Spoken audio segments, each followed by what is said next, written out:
Going Through Life with Betty and Bob.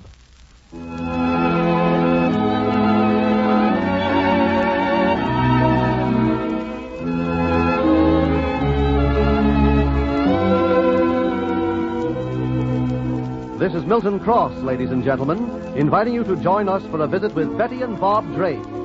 But first, a few words from a friend of yours.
Although Betty and Bob both believed that Evelyn Lewis was sincere in her decision to stop pestering Sam Carter into marrying her, there was quite a bit of speculation about the reason for her decision at the Drake home last night. Betty can't stifle a feeling that there is something in back of Evelyn's sudden change of heart. And her feeling is so strong that Bob can't help being affected by it, although he keeps insisting that whatever it is, it has nothing to do with them anymore. Bob has a pretty heavy schedule at the office today, and this morning, just as he was returning to the Trumpet from a conference with Chief of Police Merrill, who should he run into but Evelyn Lewis? Oh, hello, Evelyn. You seem surprised to see me. No, it was just that I was thinking about something else. I could tell that.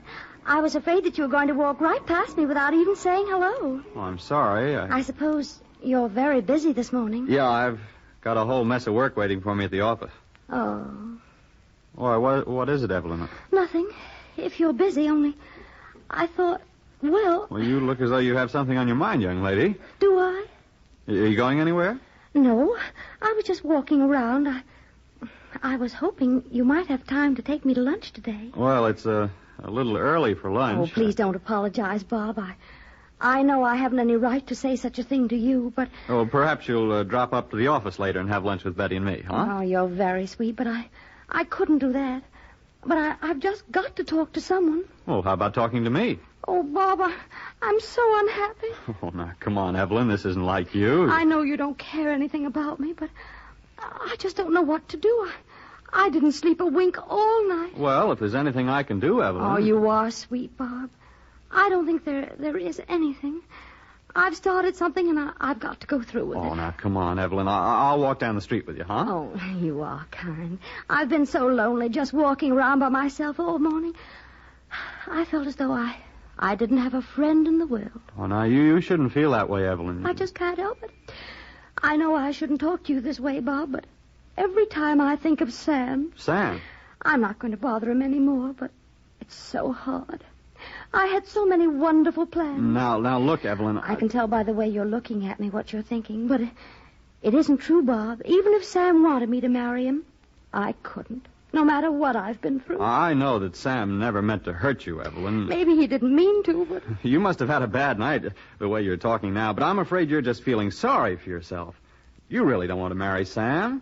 Don't I? No, you're just letting yourself get sentimental. Now, if you'd only stop and think. Remember the things you said yesterday? Oh, you're cross with me now, Bob. No.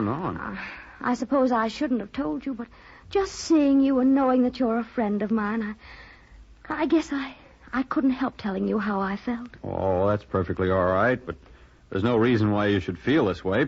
Perhaps you ought to go out and buy yourself a new hat or something. Now you're impatient with me. Oh, no. Yes, you are. I've taken up too much of your time already. You told me you were busy. Oh, that's all right, Evelyn. Whatever happens to me. Well, I suppose I deserve it. I've lied to you, caused you a lot of trouble. Well, I can't blame you for not being very interested in me. Yes, but I am interested in you, Evelyn. I'd like to see you happy. I'm very glad you realized that you were mistaken about Sam, though. I can't marry him. No. I've got to stop thinking about him. Put him out of my mind completely. Yeah, that'd be the best thing. Oh, thank you, Bob. I feel so much better already. Well... I'm so glad that I met you this morning. It's a comfort to know that you have at least one friend you can come and talk to. Oh, but I really didn't do anything. Oh, yes, you did. You've given me reassurance. I know that I'm doing the right thing in giving Sam up. Yes, you certainly are. You're being very sensible about the whole thing, Evelyn. And I was so unhappy just a little while ago. Well, the next time you get unhappy and feel you need some more reassurance, you just come to me. I will. Now, I think I'd better be getting back to the office. I'll walk back with you, Bob. I think it's just wonderful the way you get so much done, running a big newspaper all by yourself. Well, I don't do it exactly by myself, Evelyn. Now, don't be modest, Bob. The trumpet would be nothing without you. Everyone says so. If I were a man, I'd like to be just like you. Well, that's a pretty hard thing to imagine. Oh, look, there's Sam Carter across the street. I guess he's coming up the office. Oh, I don't want to see him. I couldn't bear it. Not right now. But, Evelyn... Goodbye, Bob. I'm going. Just give Sam my love. Look, you don't have to run... And thank you for everything you've done for me. Goodbye. Bye. Hey, hello, Sam.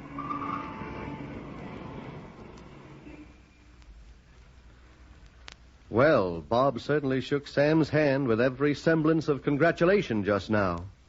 He can't help feeling a little kindly toward Evelyn, especially since she seems to be putting up such a hard fight to keep her promise. Anyway, when Bob finally got up to the office, he was in a pretty good frame of mind.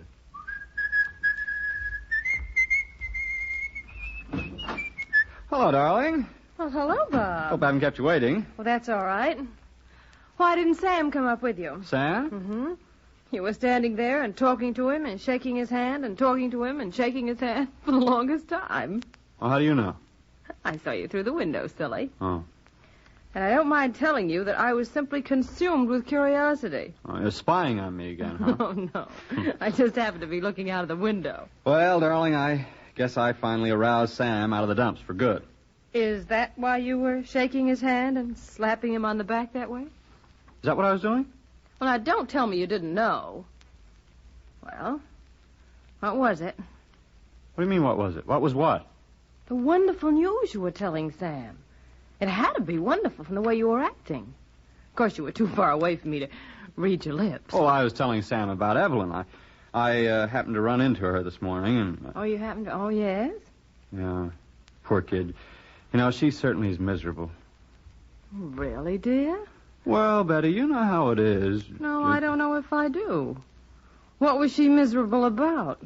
Oh, about giving Sam up, as she called it. Oh, I see. You mean she's changed her mind? Well, she was pretty close to it. But I talked her out of it. Well, I guess she'll be all right from now on. Well, what else did you and Evelyn talk about? Not much. Seemed to me you were an awfully long time coming from police headquarters. Oh, yeah. Yeah, I meant to tell you about that. Do you know what Merrill tried to pull on me this morning? Oh, I can imagine. What was it? He was trying to infer that the explosion down at our press room was a put-up job. What? Yeah, he thinks of our own men. Oh, dear. Well, what's the matter? What are you laughing at? I can't help it. Well, ought to be something funny. There is, darling.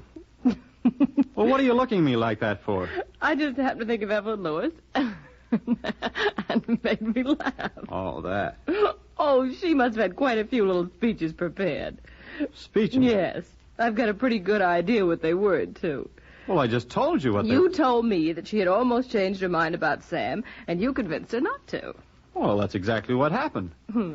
And I suppose she cried. Yeah, she did. And I'm sure she was very, very grateful to you. Well, Betty, it's only natural And she that looked very pretty, didn't she, darling? That green hat she was wearing must have been very becoming. Was she wearing a green hat? Oh, darling, you're not very observing. Or maybe you were too busy consoling. What are you driving at? How do you know she was wearing a green hat? Because I saw her. Through the window? Yes. Were you standing at that window all morning? I was there quite a while.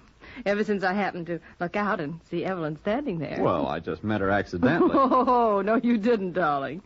Well, you don't mean to tell me that you think Of course that... I don't. Oh, wait a minute. Evelyn just made up her mind that she was going to see you, and she saw you. Now, how do you know that? I know Evelyn.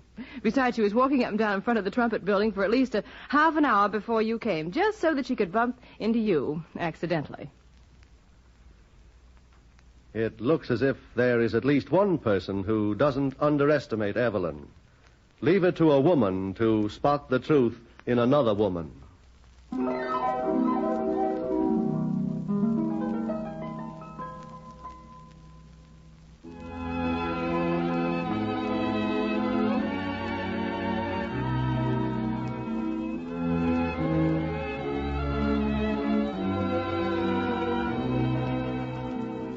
This is Milton Cross again, ladies and gentlemen, inviting you to take a moment to listen to an important message.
This program is presented over this station 5 times each week, Monday through Friday, at this same hour.